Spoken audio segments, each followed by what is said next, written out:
Sebab tu saya kata pada awal tadi, kita kena jelas, sasaran boikot adalah Israel.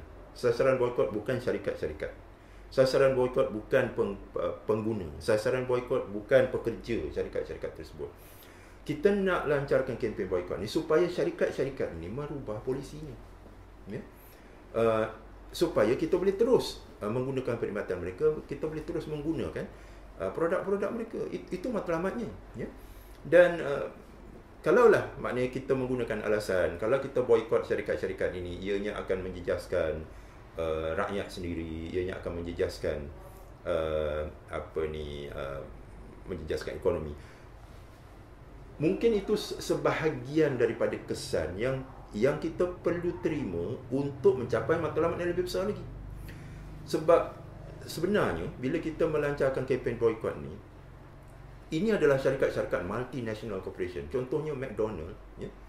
Dia adalah sebuah syarikat yang ataupun syarikat-syarikat fast food restoran, kita kata fast food restoran ni, tak semua, ya, tapi sebahagian daripadanya yang mempunyai rangkaian seluruh dunia, ya. Dan mereka mempunyai outlet restoran puluhan ribu banyak. Dan setiap restoran ini adalah menyumbang kepada parent company ataupun kita panggil restoran US corporation gitu, ya.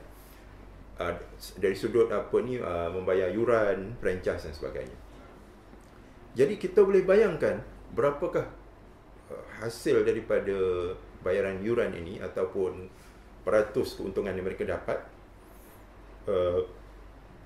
dalam sehari, ya. Bilangannya jumlahnya cukup besar, ya. Dan sebab itu contohnya ada syarikat ini yang mendapat anugerah Prince of Israel, ya. Oleh kerana sumbangan yang begitu besar kepada ekonomi Israel, ya. Jadi kalau semua syarikat-syarikat tempatan di mana-mana negara pun mengeluarkan satu disclaimer yang bahawa kami tidak menyumbang kepada Israel, itu akan menyelamatkan parent company, itu akan menyelamatkan syarikat induk, ya. Dan syarikat induk ini boleh terus mengembangkan perniagaan mereka dan menyumbang kepada Israel. Dan biasanya apa yang berlaku adalah syarikat-syarikat tempatan di negara-negara ini akan membuat disclaimer bahawa kami tidak memberikan bantuan kewangan kepada Israel. Tapi mereka tidak akan berani mengatakan bahawa syarikat induk dekat US itu tidak memberikan sumbangan. Mereka tak pernah membuat kenyataan seperti itu. Jadi itu menunjukkan bahawa memang syarikat-syarikat ini menyumbang kepada Israel. Dan ini bukan suatu dakwaan kosong, tapi ini adalah suatu yang memang dibuat berdasarkan kajian yang teliti, berdasarkan kajian yang saksama. Sebab sudah tentu, dakwaan sokong tak sokong Israel ini tidak dibuat secara sembrono, ya. Bahkan satu inisiatif yang digerakkan di United Kingdom, ya, iaitu InMinds, ya.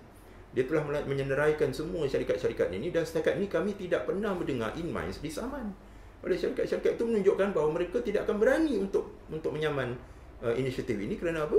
Kerana memang jelas mereka menyumbang kepada Israel. Maknanya kalau mereka saman akan jadi court proceeding, ya, dan akan terbongkar. Kalau ini yang mereka nak elakkan, kalau perkara ini diketahui secara umum, maka syarikat mereka di seluruh dunia akan terjejas. Jadi kita tak menjadikan pengguna sebagai sasaran, kita tidak menjadikan pekerja sebagai sasaran. Bahkan kalau kita lihat dari sudut agama Islam pun, ya, sekiranya seseorang itu bekerja di sebuah syarikat yang menyokong Israel, maka hukumnya ialah mereka ini tidak perlu berhenti. Mereka boleh terus bekerja, tetapi dengan suatu syarat, iaitu mereka berusaha untuk mencari pekerjaan lain dengan gaji yang setimpal ataupun lebih daripada itu. Bila mereka dah dapat, baru mereka berhenti. Sebab tu kita kata ini tidak akan menjejaskan pekerja. Kalau dikatakan tidak ada pekerjaan lain, teruskanlah bekerja dekat situ. Tapi saya yakin, kita yakin mereka yang ikhlas, yakin bahawa rezeki itu daripada Allah Subhanahu Wa Taala, Allah Taala akan tunjukkan jalan, kan? Jadi bertenanglah, janganlah menganggap bahawa program boikot ini akan menyusahkan pengguna, menyusahkan pekerja. Tidak, kan? Tidak sama sekali.